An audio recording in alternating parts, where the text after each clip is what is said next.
Time is something we all watch constantly and take for granted. I found I do this more than others. At an early age, I fell in love with clocks. Most of all, cuckoo clocks. My grandma gave me an amazing hand-carved clock that had a beautiful robin that popped out every hour. Sadly, on my 10th birthday, somebody broke into our house and stole everything they thought was valuable, including my clock.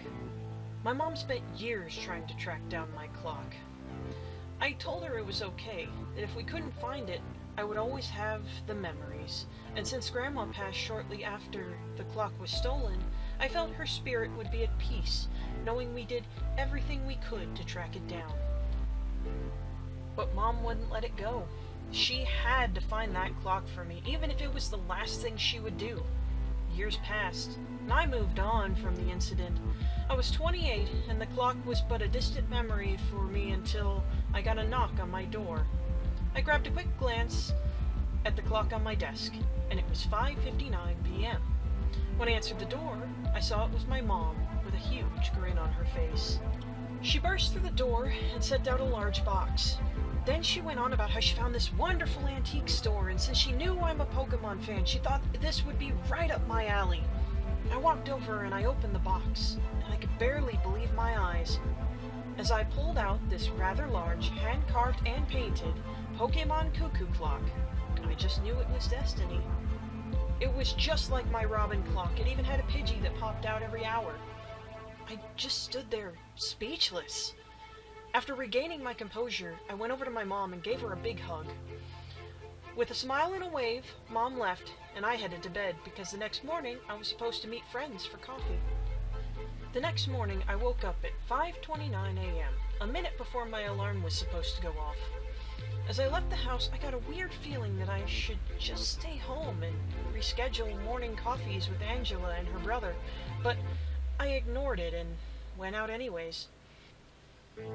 On the way to the coffee shop, I was almost struck by a rather large truck. If it hadn't been for a brave gentleman passing by, I might not be here to tell this story. He grabbed me and pulled me out of the way of the truck, and that was when I saw his amazing brown eyes that seemed to capture my soul. He took a step back and told me his name was Luke, and how he was sorry we had to meet under such terrible circumstances. He asked me if I was all right, and I replied in a very shaken tone that I'd be okay, but that he must let me buy him coffee for saving my life. He told me that he wouldn't want to impose on me, but after I told him I was already on my way to a coffee shop to meet a friend, he agreed. When Angela saw me with Luke, she ran over and said, Oh my God! Girl, you didn't tell me you had a boyfriend, especially one that is so handsome. I was so embarrassed. I looked at Luke and told him I was sorry for my friend Angela, and then I told Angela that he was not my boyfriend, but my hero, and I told her I would explain later. After buying Luke his coffee, he told me that he was sorry if it seemed tacky, but he wanted me to have his number.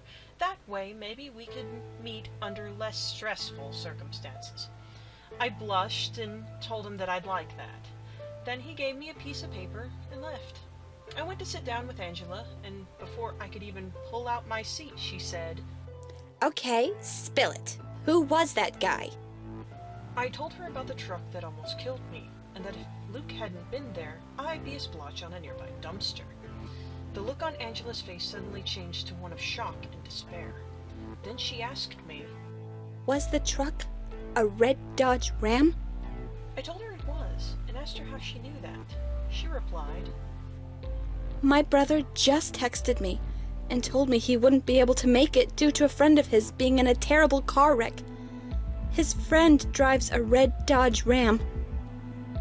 Then her text notification went off on her phone. When she pulled it out, her face turned pale, and then she showed it to me. It was from her brother, saying that his friend died at exactly 6 a.m. We both glanced at each other with worried looks. Then, without even another word, we both got into her car and drove to the hospital to comfort her brother. After a long day, I finally returned home, only to find my new clock was stuck at 6. At first, I was a little shocked at the coincidence, but then I figured that it was just that, a coincidence. The next morning, I was leaving my house to go to work, but unfortunately, I didn't make it there. I was struck by a car that ran a red light when I was crossing the street. That happened at 6 a.m. When I woke up in the hospital, Angela and my mom were there. Once they were sure I was fine, they both went back to inform our boss what had happened. At this point, I was starting to get paranoid. Was I going to have to worry about something bad happening every day at 6? Was it only 6 a.m.? Or would I have to worry about 6 p.m. as well? After a day, I was released from the hospital, and I was finally able to go home. When I got there, the first thing I noticed was the clock was stuck on 6 again. Luckily, I had the next couple days off of work and decided to just stay home where it was safe.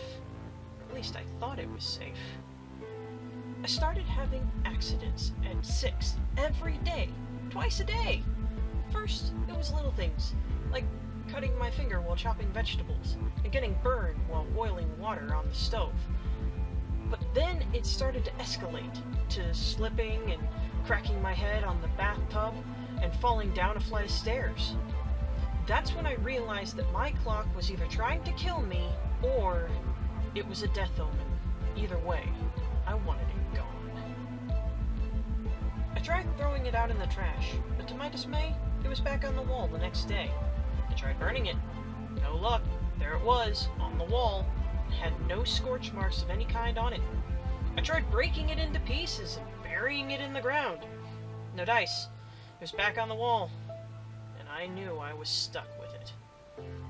I told Angela what was going on, but she just seemed worried and told me, Hey girl, you've been through a lot. Just get some rest. You sound like you need it. But I knew that wasn't what I needed. I needed someone to believe me about this clock, to help me do something about it. Then I remembered that I had Luke's number, so I gave him a call. We decided to go out to dinner, so I set it for 8, so that the clock wouldn't strike again. No pun intended. We talked for a long time, and Luke started to tell me about some strange things that happened to him. So I figured that I would tell him about the clock. He looked at me strangely and told me there was no way a clock could do that. That it must be just the stress that I'm under due to all the accidents I've been having. I just agreed with him and we finished dinner. He brought me home and that was the last I ever saw of Luke. I found out the next morning he had hung himself. And yep, you guessed it, he did it at 6 a.m.